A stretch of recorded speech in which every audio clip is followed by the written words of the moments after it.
Robyn is the only wife legally married to Kody, while his other wives are related to him in a church-approved spiritual marriage. However, it seems that the wives do not quite understand what constitutes a divorce in such an arrangement. That's why Robyn believes that Christine's marriage could take a lot more than leaving to the end.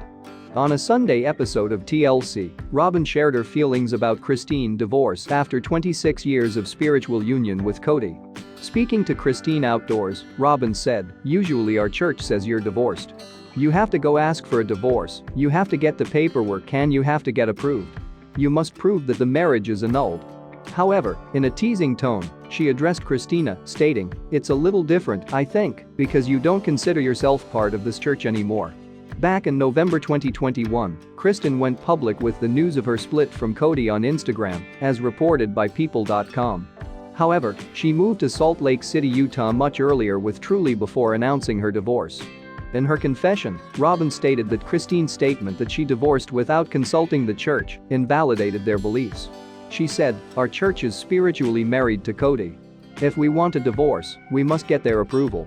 Usually they require consultations and many meetings, and technically, as far as I understand, as long as Christina is not physically with another man, she is not divorced.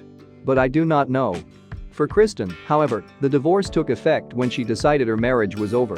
This was possible since she was never legally married to Kody. Moreover, she is no longer a member of the Mormon fundamentalist faith.